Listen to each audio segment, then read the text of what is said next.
Hello students. ये data और handling का क्लास 6 का जो है लास्ट लेक्चर है। और इस लास्ट लेक्चर नंबर थर्ड है ये। और इस लेक्चर नंबर थर्ड में हम कम्प्लीटली आज को ख़त्म करेंगे, क्योंकि इसमें बेसिकली इतना कुछ है नहीं। ओके, ये लास्ट लेक्चर है। चलिए हम अपना शुरू करते हैं लेक्चर को।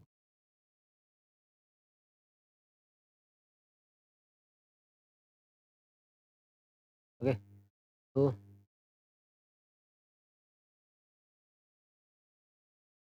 Lecture number third. Okay, class 6 का। चलिए शुरू करते हैं। हमने कहाँ छोड़ा था? बारग्राफ हो गया, फिर हो गया। आज हम बेटा पढ़ेंगे कि आर्टिस्टिक्स और एस्थेटिक कंसिडरेशंस क्या होती है। इसका मतलब क्या होता है बेटा? आर्टिस्टिक का मतलब आप जब भी बारग्राफ बनाएं तो वह कैसा हो, आर्ट से कनेक्टेड होना चाहिए, यानी कि आप अपनी स्किल को दिखाते हुए इसको बहुत ही सुंदर तरीके से बनाएं। दूसरा एस्थेटिक मतलब होता है कि आप सौंदर्य परक बनाएं उसे, यानी कि उसको देखने में अच्छा लगे।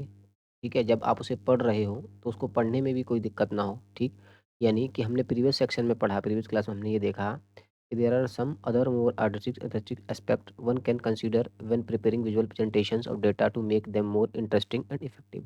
ये बहुत से हम देखे, हमने बार ग्राफ में देखा था बेटा, जब भी हम बार ग्राफ बनाएंगे तो उसके बीच की जो दूरी है, जो विड्थ है, वो हमेशा सेम रहनी चाहिए और हमेशा नीट एंड क्लीन होना चाहिए। ठीक है, तो जब हम विजुअल प्रेजेंटेशन बना रहे थे डेटा का, जैसे पिक्टोग्राफ हो गया या बार ग्राफ हो गया, ये इम्पोर्टेंट था कि आप उनके बीच में स्पेस बनाकर रखें प्रॉपर। ठीक है, और उसको प्रॉपरली फिट करें। और दिस कैन बी कंट्रोल, जिसे आप कंट्रोल कर सकते हो। जैसे आपको स्केल चूज करना है, आप कैसे इसको कंट्रोल करोगे? आपने एक स्केल चूज करना है। हमने देखा था, है ना, कि एक यूनिट हमने देखा था, 1% के बराबर मान लिया था। किसके बराबर मान लिया था? 1% के बराबर मान लिया था, है ना। तो इस तरीके से, एग्जाम्पल के तरीके से, तो इससे क्या होगा बेटा? डिस्टेंस मेंटेन होता है। ठीक है, उनके बीच में स्पेस मेंटेन होता है। ठीक है, और ताकि आसानी से पढ़ने में भी हमें सहूलियत होती है। और क्या बोलता है? It is also desirable to make data presentation visually appealing. ठीक है, यानी कि विजुअली अपील हो सके और आसानी से अंडरस्टैंड हो सके, जैसा मैंने बताया। ठीक है, यदि ऑडियंस को आप पेश कर रहे हो तो ऑडियंस इस इन्फॉर्मेशन को अच्छी तरीके से, जो भी आप इन्फॉर्मेशन दो, वो उससे कन्वे हो सके। ठीक है, जैसे एग्जांपल हम देखते हैं, एक एग्जांपल और ले लेते हैं। जैसे मैंने कहा कि एक टेबल है में लार्जेस्ट माउंटेन्स की, प्रत्येक कॉन्टिनेंट पे। ठीक है, कितने कॉन्टिनेंट हैं? 7 कॉन्टिनेंट है हमारे पास। कितने कॉन्टिनेंट हैं? 7। पहला अफ्रीका, दूसरा Australia, Asia, America, north America, Europe और अंटार्कटिका। इन 7 कॉन्टिनेंट में हमने देखा जो माउंटेन की हाइट्स है वो किस में है? मीटर्स में है। किस में बेटा? मीटर्स में है। तो देखो क्या हमने देखा। हमने ये देखो, सबसे टॉलेस्ट माउंटेन एवरेस्ट 8,848 मीटर। ये ऑस्ट्रेलिया में सबसे टॉलेस्ट माउंटेन कहाँ है? ये अफ्रीका में है। ये अफ्रीका में नहीं है बेटा, एवरेस्ट जो है एशिया में है। आई थिंक ये उल्टा हो गया है। एवरेस्ट जो है बेटा, ये अफ्रीका में नहीं है, ये एशिया में है। माफ़ी चाहता हूँ। यानी कि एशिया का सबसे बड़ा माउंट एवरेस्ट कौन सा है बेटा? जो है, आई थिंक ये सारे ही गलत लिख गए हैं। ठीक है, तो एशिया का सबसे बड़ा माउंट एवरेस्ट जो है 8,848 मीटर है। ठीक है, इसी प्रकार से बेटा ये साउथ अमेरिका है। क्या ये? साउथ अमेरिका है, इसको याद रखना। ये है साउथ अमेरिका। तो साउथ अमेरिका का सबसे टॉलेस्ट माउंटेन माउंटेन कौन सा है? अकाउंगुआ। ठीक है, अकाउंकागुआ। ठीक है, इसी प्रकार से देनाली कहाँ पर है बेटा? देनाली नॉर्थ अमेरिका में आता है। किस में आता है? नॉर्थ अमेरिका में आता है। किस में आता है? नॉर्थ अमेरिका में आता है। किस में? नॉर्थ अमेरिका में देनाली है। उसके बाद बेटा माउंट किलिमंजारो कहाँ आता है? माउंट किलिमंजारो ये अफ्रीका का है। कहाँ का है? ये अफ्रीका का। इसी प्रकार से माउंट एल्ब्रस कहाँ आता है बेटा? माउंट एल्ब्रस जो है यूरोप का है। कहाँ का है? यूरोप का है, यूरोप का। ठीक है, और माउंट विंसन मैसिव कहाँ का है? माउंट विंसन मैसिव है अंटार्कटिका का। कहाँ का बेटा? ये है अंटार्कटिका का। इसी प्रकार से माउंट ओसिसको कहाँ का है? ये बेटा ऑस्ट्रेलिया का है। ये है ऑस्ट्रेलिया। ये कहाँ है? ओके। तो ये टालेस माउंटर दिए हुए हैं और इस पे बेसिस पे कुछ क्वेश्चन भी पूछ लिए हैं। इस पे बेसिस कुछ क्वेश्चन भी पूछे हैं, कैसे देखो। जैसे टॉलेस माउंटर में हमने ये देखा कि देखो बेटा, इन बॉक्सेस की बीच में क्या है बेटा, गैप सेम है। कैसा है बेटा? गैप सेम है। और बड़ी आसानी से आप इस ग्राफ के माध्यम से, ये जो आप ग्राफ देख रहे हो कैसा है, मोर विजुअल है और इजीली अंडरस्टेबल है। और कैसा है? इजीली,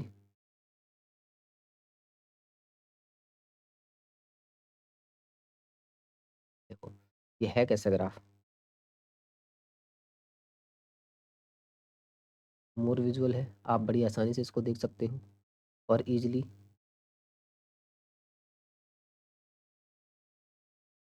आप बड़ी आसानी से इसको समझ सकते हो। ठीक है। और और क्या आप देख पा रहे हो इसमें? हम ये देख रहे हैं कि, ठीक है, Denali north America, Kilimanjaro Africa की, यूरोप की, ऑस्ट्रेलिया को, ठीक है, यहाँ से लिखा हुआ है। ठीक है। अच्छा, हमने क्या देखा बेटा? हमने ये देखा कि इसमें हम ये देख पा रहे हैं कि इसको हमने बार ग्राफ बनाया, लेकिन यहाँ बार ग्राफ कौन सा यूज किया है? कैसा है? बार ग्राफ है। ठीक। अब इस बार ग्राफ में जो बार्स यूज किए हैं वो कैसे हैं? बार बार जो यूज किए हमने वो है हॉरिजॉन्टल बार। कैसे? कैसे हैं बार बेटा? हॉरिजॉन्टल बार यूज करे हैं। ठीक है। तो ये हमने ये देखा कि ये वैल्यूज हैं 0,000, 2,000। ठीक है। हमने क्या देखा कि a bar with vertical bar is called column graph. यदि अगर कोई बार ग्राफ के पास कैसा हो बेटा, वर्टिकल बार हो। कैसा? वर्टिकल। वर्टिकल माने अगर ऐसा बार हो तो उसे हम कॉलम बार, कॉलम ग्राफ कहते हैं। ठीक है। Columns are pillars you find in a building that hold up to, आप अब जब आप अपना घर देखते हो तो उसमें जो कॉलम्स पड़ते हैं, कैसे खड़े खड़े जो कॉलम पड़ते हैं उन्हीं को हम कॉलम कहते हैं। ठीक है। Below a column graph for our table largest mountain, इस कॉलम ग्राफ में अगर आप देखोगे, ये हमारे पास टेबल ग्राफ, ये हमारे पास कॉलम ग्राफ कैसा है? इस कॉलम ग्राफ में सेम वही क्वेश्चन निकालने हैं जो प्रीवियस ग्राफ में निकालने हैं। क्या निकालने हैं? बोल रहा है कि सबसे बड़ा ग्राफ कौन सा है। ठीक है। क्या कह रहा है? कहता है कि बताइए कि Mount Everest, how much taller is Mount Everest than Mount ओसोजिको। इससे यानी कि माउंट एवरेस्ट कितनी जो है टॉलेस्ट है, अगर आप निकालने जाओगे तो आप इसमें से माउंट, उसी चीज़ को माइनस कर दोगे तो हमारे पास आंसर आ जाएगा। कितना आ जाएगा? 0, 4 में दोगे 2, 8 में दोगे 6, 8 में दोगे 6, यानी कि 6,620 मीटर टॉलेस्ट है माउंट एवरेस्ट। अब ये सवाल ये पूछता है कि माउंट देनाली, माउंट किलिमंजारो की हाइट डिफरेंट है। देखो माउंट किलिमंजारो, माउंट किलिमंजारो, इसमें आप देखो कहाँ है माउंट किलिमंजारो, ये है माउंट किलिमंजारो। ठीक है। और ये mount where, mount Denali, mount Denali, क्या दोनों की हाइट में डिफरेंस है? बिल्कुल डिफरेंस है भाई, हमें पता लग रहा है। ठीक है। इनकी हाइट कैसी है? डिफरेंट है। इनकी हाइट कैसी है? डिफरेंट है। इनकी हाइट कैसी है बेटा? डिफरेंट है। तो इसका आंसर हो जाएगा यस, डिफरेंट है। कहता है this is not easy to quickly discern from a large table of number. अगर नंबर की फॉर्म में लिखोगे 1 2 3 4 के फॉर्म में, इसे आप इजीली अंडरस्टैंड नहीं कर पाओगे। ठीक है। तो इसको कंपेयर करने के लिए हमने क्या बोला, हमने जो है इस तरीके का बार ग्राफ बनाया। ठीक है। इस तरीके का हमने हॉरिजॉन्टल बार ग्राफ बनाया। कैसा? हॉरिजॉन्टल। तो इसका नाम है हॉरिजॉन्टल बार ग्राफ। इस हॉरिजॉन्टल बार ग्राफ के माध्यम से हमने ये देखा कि बड़ी आसानी से हम इसको देख पा रहे हैं। ठीक। तो देखो हमने देखा एशिया की एवरेस्ट ये है, साउथ अमेरिका में ककोंगो है, ये हमने रिप्रेजेंट किया। और यहाँ हमने यूनिट जो ली है, 1 यूनिट किसके बराबर लिए? 1000 के बराबर लिए। किसके बराबर? 1000 के। हमने 1000 यूनिट यूज की है। ठीक है। तो 1000 1000 का सब में गैप चलता हुआ चला जा रहा है। ठीक है। तो हमने क्या देखा, since box represent height, box जो है हाइट को रिप्रेजेंट करते हैं और ये बहुत ज़्यादा बड़ी आसानी से आप इसको देख पा रहे हैं। अगर यदि हम इसको रोटेट कर दूँ, वर्टिकली रोटेट कर दूँ, तो देखो इस कॉलम ग्राम से हम ये देख पा रहे हैं, बड़ी आसानी से हम कंपेयर कर पा रहे हैं हाइट के माध्यम से कौन सी हाइट इजीली हो पा रही है। इन दोनों में देखो, इन दोनों ग्राफ में। ठीक है। तो इस ग्राफ से हम बड़ी इजीली कंपेयर कर पा रहे हैं। मतलब इन जनरल हम क्या कहना चाह रहे हैं कि ये बहुत ज़्यादा समझ, इसे हम समझ सकते हैं, ये सजेस्टिव भी है। ठीक है।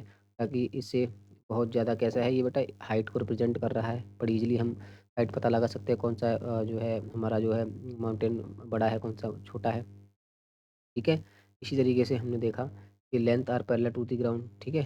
तो सिंपल सी बात है, यही कहना चाह रहा है कि बेटा बार ग्राफ हम इस बड़ी वैल्यू के लिए इस तरीके से हम बार ग्राफ को यूज़ करते हैं और इस तरीके से आप इनको अपने जो है अपनी सुविधा अनुसार ग्राफ को बनाया जाना चाहिए, ठीक है? आगे, आगे क्या बोलता है?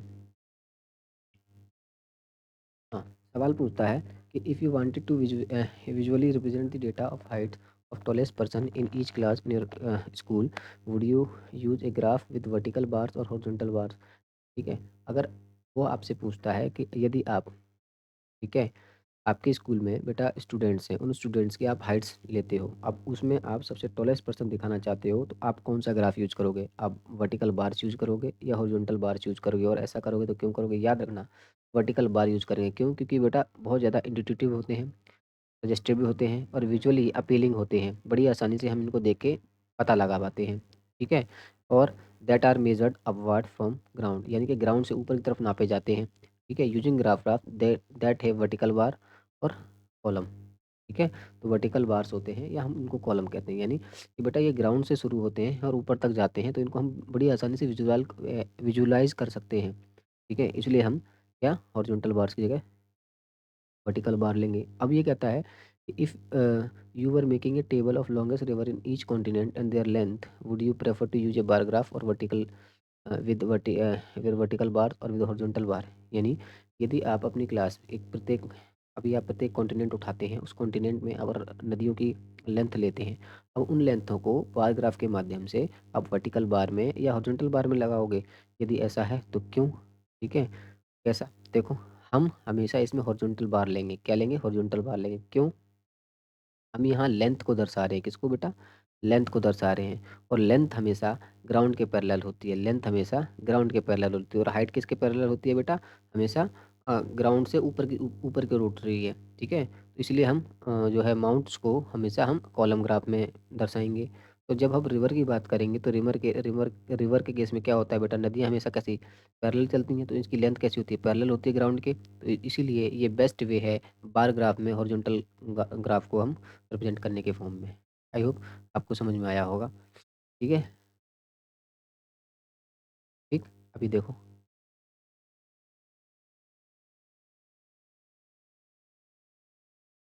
ठीक है? तो ये देखो, ये रिवर्स है हमारे पास, तो ये कॉन्टिनेंट है, तो ये बार ग्राफ गलत हो जाएगा। तो हम यूज़ इसकी जगह हम क्या करेंगे? यूज़ इंस्टेड,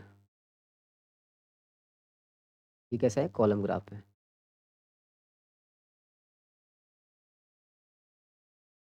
यूज़ इंस्टेड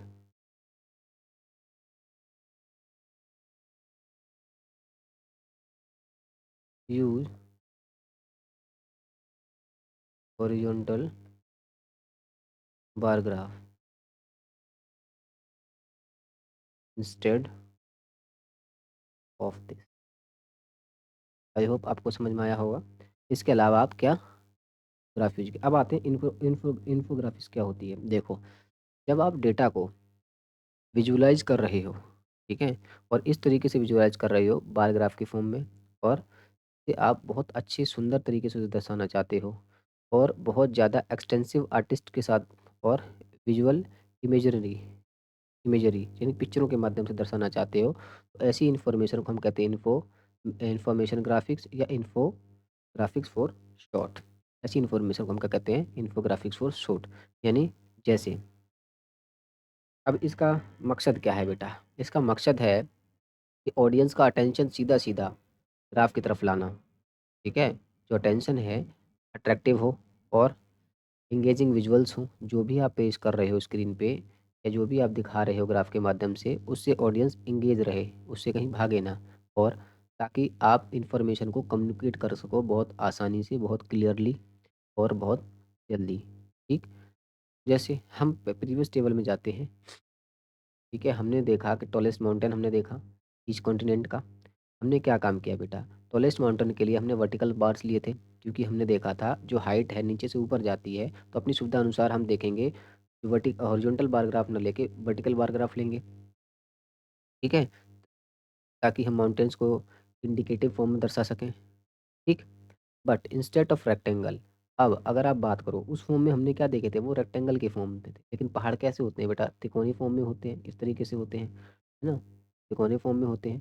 तो अब हम क्या करेंगे, हम रेक्टेंगल के फॉर्म में अब पहाड़ों को हम ट्रायंगल के फॉर्म में दर्शाना स्टार्ट करेंगे, ठीक है? जो लगभग लगभग माउंटेन की तरह नज़र आएगा, ठीक? और हम उसमें क्या कर सकते हैं, एक्सप्रेस कर सकते हैं कलर्स का, कलर को फिल कर सकते हैं, तो रिजल्ट हमारे पास क्या आएगा, देखो इस तरीके से। तो ये मोर अट्रैक्टिव है। ये कैसा है बेटा, मोर अट्रैक्टिव है, ठीक है? क्या है बेटा, मोर अट्रैक्टिव है ना? ठीक है? मोर क्लियर है, ठीक है? तो हम ये देख पा रहे हैं कि while this infographic might look more appealing, बहुत ज़्यादा अपीलिंग है, बहुत ज़्यादा सजेस्टिव है, ठीक है? पहली बार देखने में बड़ा अच्छा लग रहा है और इसे हमारी नज़र नहीं हट पा रही है, यानी इसको हम देखते ही पता लगा लेंगे, ठीक है? और इसके पास कोई भी परेशानी नहीं है, ठीक? तो याद रखना, the goal of our bar graph earlier was to represent the height of various mountain using bar of appropriate height but the same width, ठीक? क्या हमने कहा कि जो हमारे पास जो बार बार ग्राफ था, जो पीछे हमने बार ग्राफ देखे उसका मोर जो गोल था, बेस्ट गोल ये था कि हम माउंटेन्स की हाइट को रिप्रेजेंट कर सकें, ठीक है? और एप्रोप्रिएट हाइट के साथ और सेम विड्थ के साथ हम कर रहे थे, ठीक? और the purpose of using the same width was to make it clear that we are very comparing height, ठीक है? आप उनको कंपेयर कर पा रहे थे। लेकिन इसमें क्या हो रहा है इन्फोग्राफिक्स में कि the tallest triangle are wider, आपका देख पा रहे हो, ये कैसा है बेटा? वाइडर है, ठीक है? जो टॉलेस्ट ट्रायंगल है वो कैसा है? वाइडर है, ठीक? टॉलेस्ट ट्रायंगल कैसा है बेटा? वाइडर है, ठीक है? क्या टॉलेस्ट ट्रायंगल हमेशा वाइडर होते हैं? The infographic is implying additional information that may misleading and may not be correct, ठीक है? बस इतना ही है, आपने ज़्यादा कुछ नहीं, ज़्यादा sometimes going more appealing picture can also accidentally mislead, ठीक? ओके? तो हमने ये देखा इस तरीके से। कभी-कभी क्या होता है बेटा कि इन्फोग्राफिक जो होती है एडिशनल इन्फॉर्मेशन को ऐड करने की वजह से वो हमें मिसलीड भी कर देता है और कभी-कभी वो इन्फॉर्मेशन सही भी नहीं होती है, ठीक है? जैसे एग्जांपल के देखो, ये आइडिया आप देखो, ये 7 हाईएस्ट हैं, 7 कॉन्टिनेंट की पीक की, ठीक है? 7, तो take this further and make picture even more visual simulating solution, we can further change the shapes of mountain to make, देखो हम क्या कर सकते हैं, एक इमेजिनरी माउंटेन रेंज क्रिएट कर सकते हैं that contain all these mountains in the infographic लो, ठीक है? जैसे आप देखो एवरेस्ट की बात करो, ये है आपके पास Everest, Everest appear to be twice as the tall as Elbrus, ठीक? तो कुछ नहीं है, आपने याद रखना है, जब आप विजुअल प्रिपेयर कर रहे हो, क्या प्रिपेयर कर रहे हो, विजुअल्स प्रिपेयर कर रहे हो, तो वह प्रेजेंटेशन डेटा को प्रेजेंट करता है। और डेटा को जब आप प्रेजेंट कर रहे हो तो बेटा आपको ये केयरफुल रहने की ज़रूरत है कि जो पिक्चर्स हैं, जो भी आप ड्रॉ करो, वो फैक्ट्स को मिसलीड ना करें।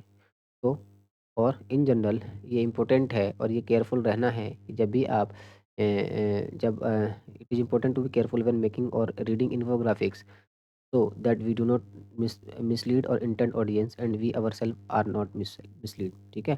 तो जब भी आप इन्फोग्राफिक्स बना रहे हो तो आपने ये बात ध्यान में रखनी है कि आपकी ऑडियंस मिसलीड ना हो और खुद आप उसमें मिसलीड ना हो जाओ, गुमराह ना हो जाओ, जिससे आप इंफॉर्मेशन गलत पास कर सको, ठीक है? तो इससे बेहतर है हम बार ग्राफ यूज करें, ठीक है? क्या बार ग्राफ यूज करें, तो हमने क्या देखा, ये हमारा चैप्टर खत्म हो रहा है, हमने क्या देखा, पिक्टोग्राफ्स का हमने देखा, ये डाटा फॉर्म के पिक्चर के फॉर्म में रिप्रेजेंट करता है या ऑब्जेक्ट के फॉर्म में या पार्ट ऑफ ऑब्जेक्ट के फॉर्म में, ठीक है?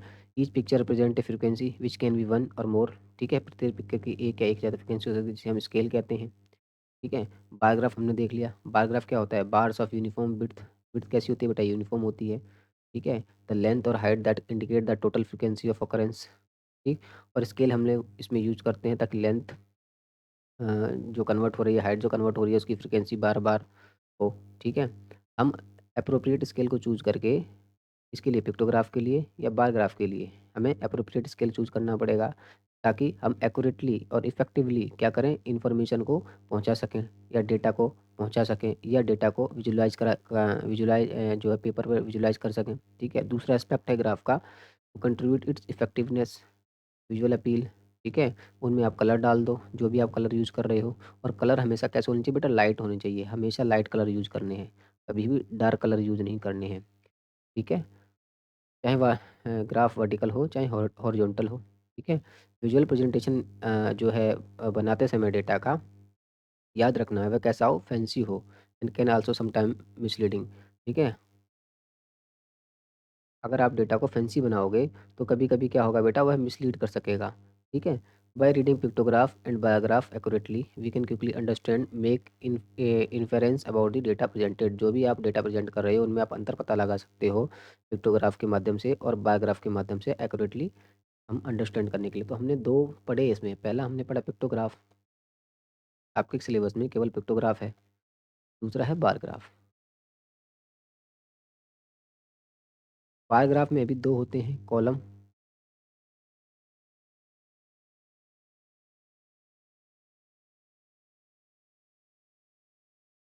और दूसरा होता है हॉरिजॉन्टल। इसको हम कहते हैं वर्टिकल और कॉलम, ठीक है? तो ये 2 होते हैं, सुविधा अनुसार हम वर्टिकल चुनते हैं, सुविधा अनुसार हम हॉरिजॉन्टल चुनते हैं, ठीक है? और सबसे पहली चीज़, तीसरी नंबर चीज़ हमने देखी कि हमेशा अपने स्केल चूज़ करना है, चूज़ एप्रोप्रिएट स्केल,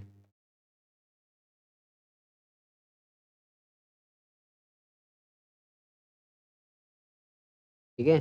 ताकि डेटा रिप्रेज़ेंट कर सके और डेटा